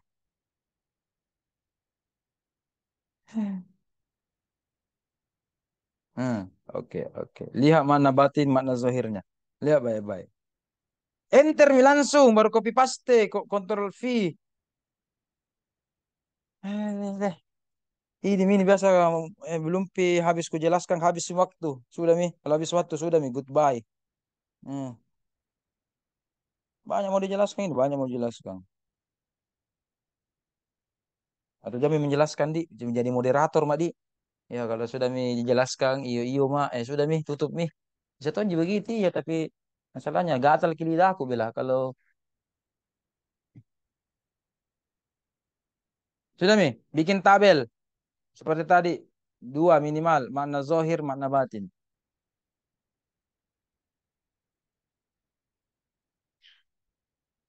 Alah mana masih bisa kat tidur ini kasih bangun mah deh.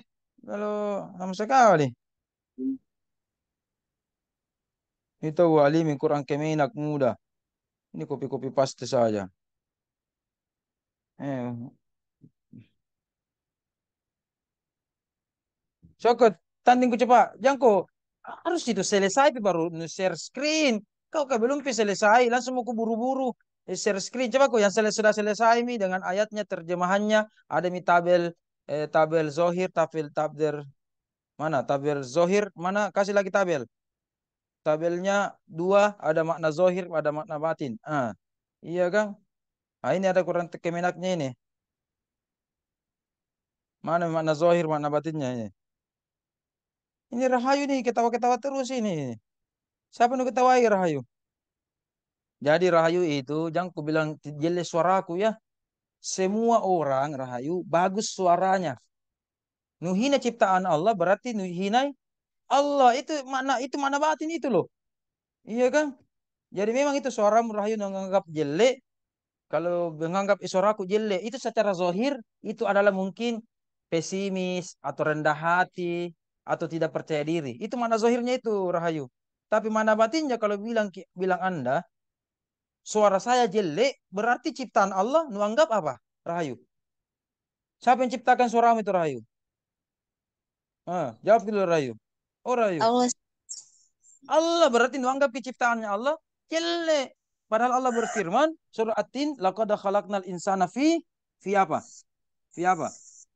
Fi ahsani taqwim. Tahu Jepang dengan sebaik-baik sempurnaan penciptaan kan. Berarti kalau dia bilang ki jelle suraku Ustaz. Iya kan. Jelle jasaya kodong berarti dianggap ki ciptaan Allah jelek. Itu makna batinnya Rahayu. Maka tadi saya tersinggung. Wah, jelek suaraku. Makanya saya langsung alihkan saja. Yang penting anu kan? Nah, itu. Jadi Rahayu, semua suara atau bahkan semua muka itu bagus, itu gagah, itu indah. Ya, seperti namanya Asri Indah. Nanti minggu depan salawat indah lagi untuk membuktikan indahnya suaranya ya. Nah, itu semua suara indah. Cuma ada biasa frekuensinya ditahu sudah pas atau orang itu ditahu ya frekuensinya ya. Ketika saya belajar mat lagu, walaupun saya bukan pal lagu, iya, itu saya teringat sekali itu guru pal lagu saya. Semua suara Anda itu bagus. Cuma ada suara bisa 3 sampai 7 lagu. Cocok semua lagu. Bisa As-Sudais, bisa Al-Hufaizi, Al-Afasi, iya kan? Bisa apa Huzaifi, bisa bisa meniru banyak suara imam. Itu dalam masyarakat itu wah bagus ke suaranya. Tapi ada juga suara mungkin satu nada yang cocok. Iya kan? Seperti kalau penyanyi itu Judika. Judika mungkin dia bisa lagu pop, lagu rock, bahkan bisa menjadi dangdut. Judika itu bisa lagu dangdut juga. Jadi dia multi talenta. Jadi suaranya bisa cengkok-cengkoknya kena, rocknya karena memang tinggi suaranya kena. Tetapi ada juga penyanyi cuma pop saja atau dangdut saja, iya kan? Pernah kau dengar Ki Roma Irama menyanyi pop, iya kan? Hanya iya kan? Tidak itu lagu cengkok-cengkok itu, iya kan? Begitu ya, Rahayu. Pernah dengar ada namanya Jamrud. Jamrud itu suaranya begini, Ji. Iya kan? Sakit hati atau tip X. Sakit hati, bikin sakit hati. Begitu Ji suaranya, suara-suara tidak jelas. Tetapi Jamrud tip X itu dianggap jelas suaranya, tetapi dengan cengkokan atau dengan nada yang tepat itu banyak penggemarnya itu. Ya, Anda juga begitu ya. Jadi jangan pernah mengatakan suara itu jelek, ya. Itu adalah ciptaan Allah. Oke, kalau begitu sudah paham Rahayu? Sudah paham Rahayu? Yes, Ustaz. Saya sudah berikan contoh. Kalau begitu silakan Rahayu buktikan kalau Anda paham. Ayat ini makna zahirnya apa? Makna batinnya apa? Silakan. Menurut Rahayu, tulis dulu. Rahayu titik dua. Sauban tulis Rahayu titik dua. Oke, makna zahirnya apa menurut Anda?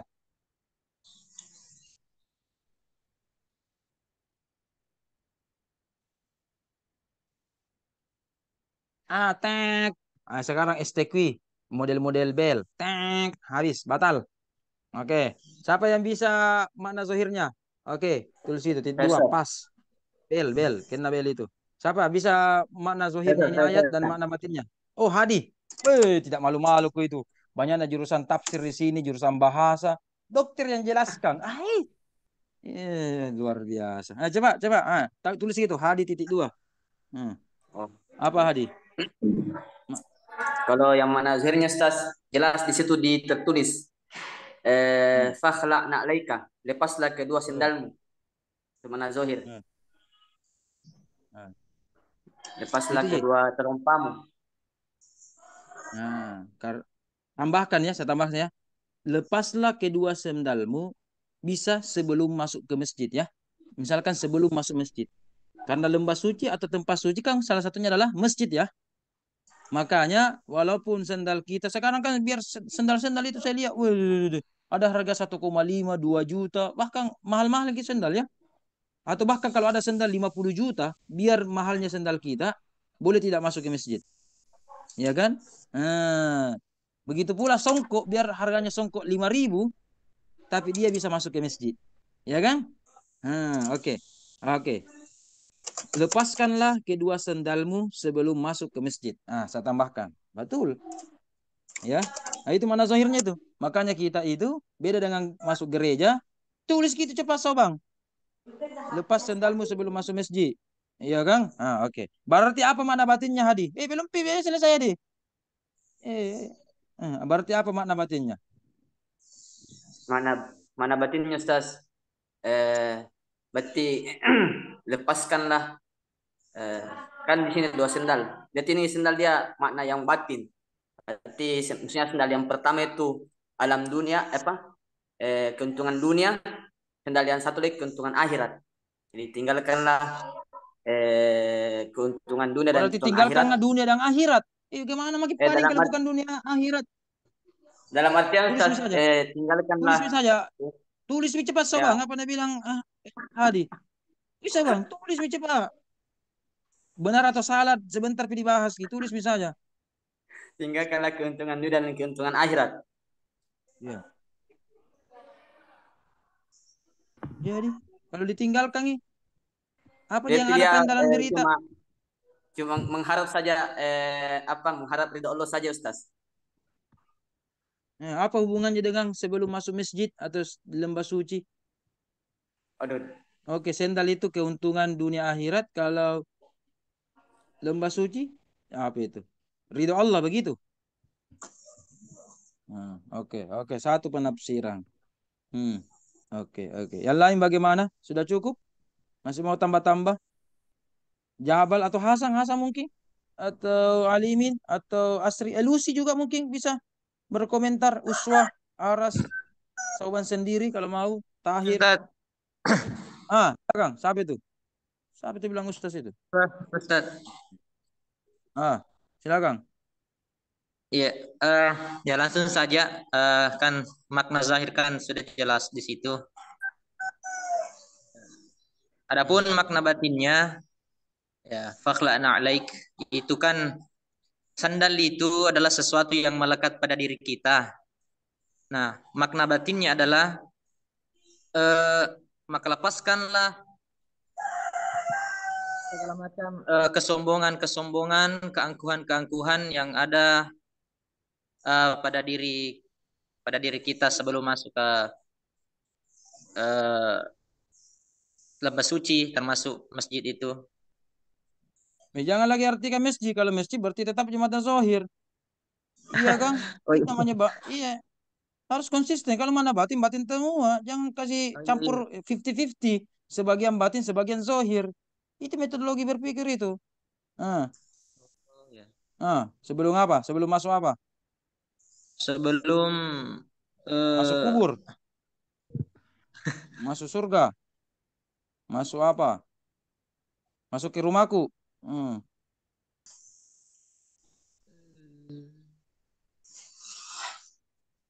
Oke. Sudah cukup? Masih ada lagi mau menambahkan? Suara perempuan lagi deh. Siapa tadi? Siapa? Oh, Hasan. Ini sebagai pemakalah. Ahlinya ini. Hasan. Apa makna zohir, apa makna batinnya? Karena dapat mengotori tempat yang suci. Mana zohirnya dulu itu?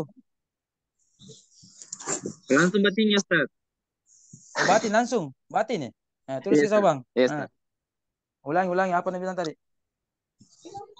Karena dapat mengotori tempat yang suci. Kalau makna zahirnya kan sudah jelas tadi itu sandal. Sandal kan? Karena dapat mengotori tempat yang suci. Sama itu kau tempat suci tidak nutafsirkan gitu kau terjemahan jadi ambil langsung itu. Makna zahir saja sudah ditafsirkan tempat suci itu berarti masjid, musola, langgar, surau. Ya kan? Atas sajadah. Saya kasihkan kata mengotori, Ustaz. Saya kasihkan kata mengotori. Oh, kenapa langsung karena? Ini kasih pusing-pusing ini. Ahli mantik ini begini. Langsung karena itu biasa tengah-tengah. Iya kan? Ini langsung awal kalimat langsung karena. Sis, brother.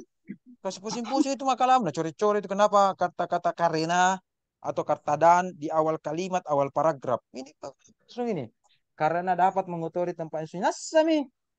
Namanya sendal mengotori sendal atau sandal. Oh, kalau di Bima itu sandal namanya, bukan sendal. Sendal. Iya, mungkin di Bima begitu ya. Terus jadi mana batinnya? Oh, sama dengan yang di atas maksudnya ya, tinggal menambahkan begitu ya. Ya, Ustaz. Sama aja. Sandal. Oh, melepaskan kesombongan karena dapat mengotori tempat yang suci. Tempat suci ini hapus dulu ini. Tempat suci yang dimasuk apa? Secara zohir itu masjid dan kawan-kawan. Kalau nutartikan lagi tempat suci lagi. Apa batinnya? Tempat ibadah. Masih zohir itu. Masih zohir kalau masih berbicara dengan tempat. Iya kan? Tempat berarti kan bisa dilihat, zohir, bisa dilihat oleh mata. Iya kan? Masjid apa? Seperti misalkan Ridho. Ridho kan tidak bisa dilihat oleh mata. Warna apa, bentuk apa, iya kan? Kotak-kotak, abu-abu, nggak ditahu kan? Ah, beda kalau masjid. Ada masjid ini, warnanya jelas, bentuknya jelas, berapa lantai jelas, iya kan? Ini sebelum masuk kuburan misalkan, atau sebelum masuk surga, sebelum meninggal, iya kan? Jelas itu. Oh kapan? Kapan itu? Oh ya oke.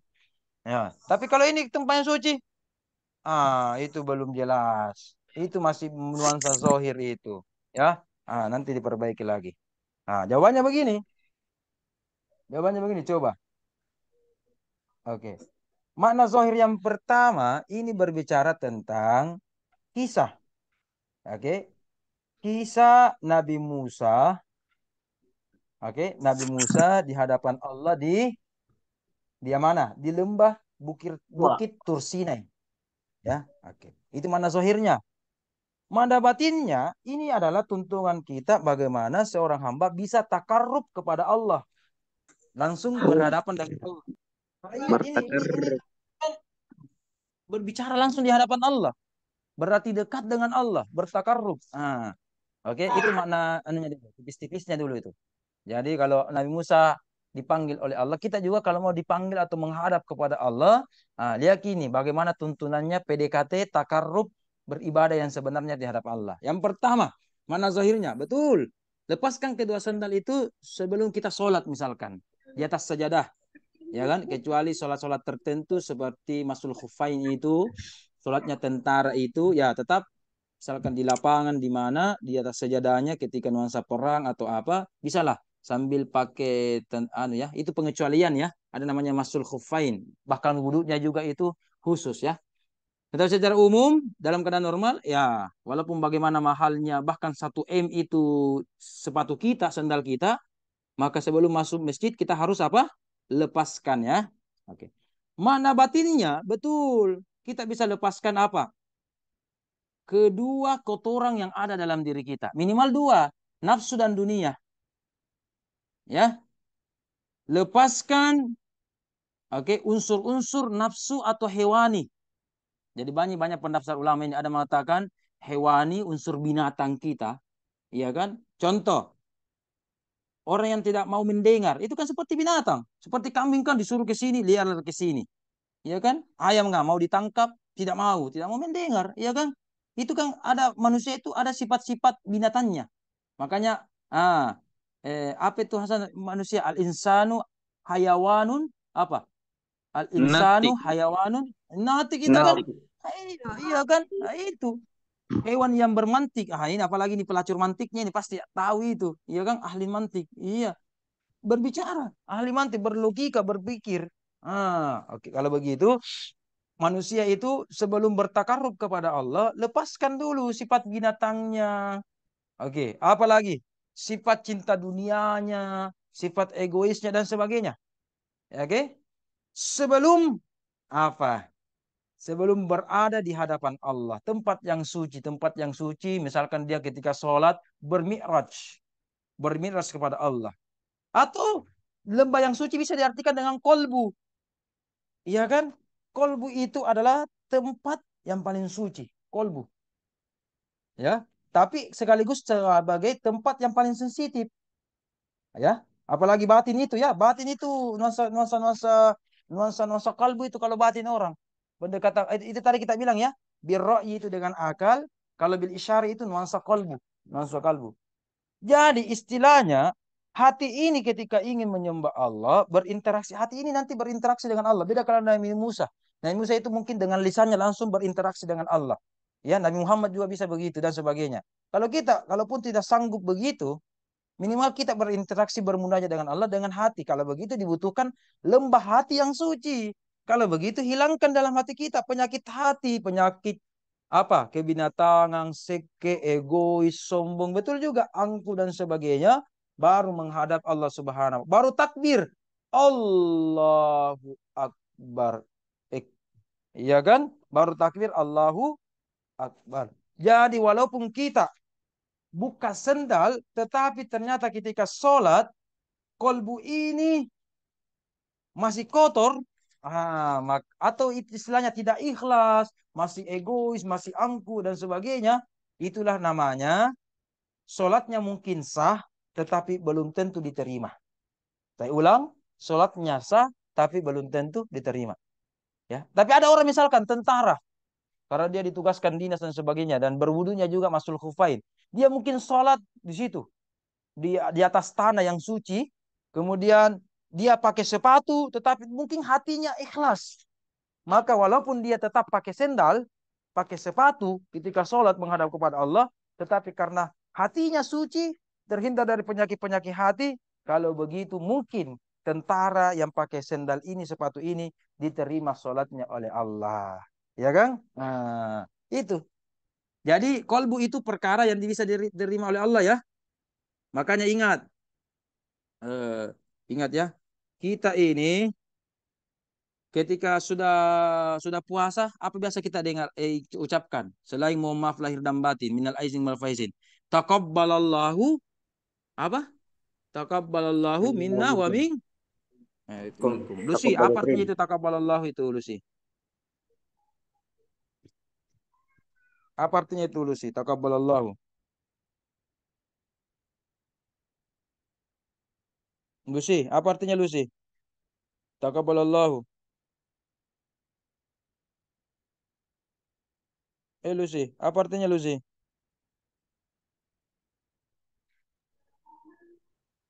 Apa artinya taqabbalallahu? Sedikit lagi sebelum kita menutup. Allah Apa artinya menerima. taqabbalallahu? Semoga Allah menerima, Ustaz.